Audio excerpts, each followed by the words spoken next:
If you just got notified that you got 3 years left to live, what instantly do you not care about anymore? I'm Josh Livingston. I'm a mental scientist. I help you understand the spirit's effect on the mind and the mind's effect on physical matter and the principles that govern that, so that you can use law of attraction, your Bible, your Bhagavad Gita, your mental techniques better. I'm not giving you anything that you don't already know, and I have nothing to sell you. The reason that I'm on here is to give you game. Okay? So number one, the question is, if you had 3 years left to live, what would you immediately stop caring about? Then the next question is, why would I stop caring about it if I had 3 years left to live? How do I know I have 3 years, more than 3 years right now? That's the first question. Second question is, if it's good, if I only had 3 years left to live and I would stop caring about these things, why not stop caring about them right now? What's stopping me from dropping them right now? Okay, that's another question. The reason I think this important questions is because you have to ask yourself, what matters to you? Does somebody beeping their horn at me because I'm walking in the middle of the street bother me? It does not, because it's not an existential crisis. It doesn't matter like that. Not to me. This person had a reaction and an experience that they had. It had nothing to do with me.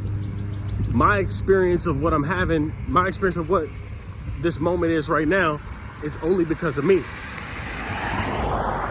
Because why would that matter if I only had 3 years left to live? It wouldn't even matter. I would love who I loved. You may go places that you would go.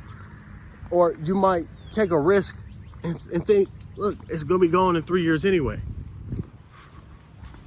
What's the point? What would you immediately not care as much about? Try to drop that off. Just try to drop that off and keep that off for a little while and see how you feel now that you dropped off and cares about something that really doesn't matter like that. Think about that.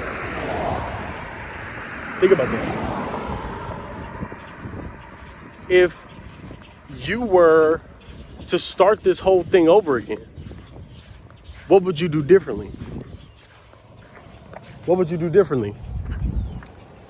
Knowing what you know now, if you could go back, what would you do differently? What would you tell your younger self? What advice would you give them, your younger self? Here's another question. What if you are already beyond all your problems in a future self, but since there's no time, that future self is actually existing right now and it's communicating to you through what you call your higher self, or God, or the universe? What if it's actually you? What if you advanced so far that you became the universe? You expanded yourself to universality at some point in the future, but since the future doesn't exist, it's here and now true. And that version of you is communicating to you about the ideas, where to go, what to do with your emotions. What if you had an emotional guidance system that was core to your gut and that told you all the answers before they ever came up?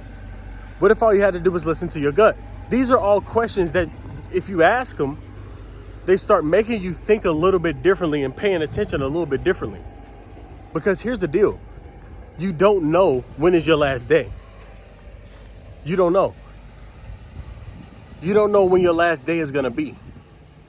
You don't know when this is over. You don't know when this stops. You don't know what happens next. You don't know anything really.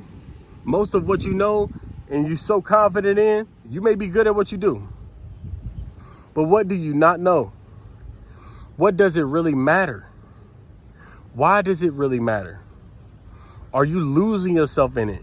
Do you need it to find yourself? How dependent are you on it? The things that you do, the drinks that you drink, the food that you put in your body, the social media that you're addicted to and need, the spendings that you got, the fears that you have. What's going on with you? Ask yourself really. The answer is going to vary. But the question at the end of the day is, what are you capable of? What can you do? You could do anything. You could do more than you believe at this point. If you just do what you can believe in, what you believe you can do is going to expand, and then that's going to allow you the capability to do it. Belief gives you access to the energy to do whatever it is you're thinking about. Belief gives you access to the energy that allows you to do whatever you're thinking about. So that's why if you do something that's within your belief system, it's going to work out because you have access to the energy to complete that. But if you try to set a goal that's beyond your current belief system and just keep aiming at that, you don't have access to the energy to complete that. Therefore, your energy shuts off completely because you're not activated on a goal that you actually believe you can get.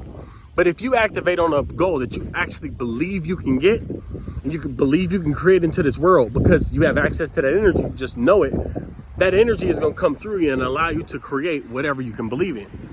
But the problem is, if you don't believe in it, you have to pick something you do believe in.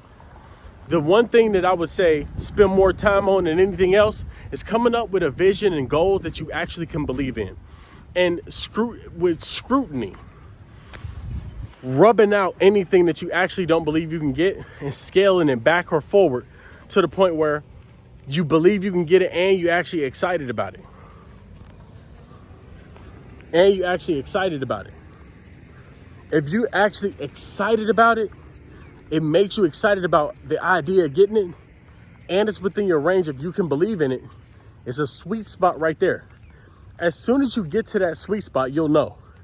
Because everything is going to align for you. You're not going to have any questions. It's an automatic, yes, this is my thing. You believe in it.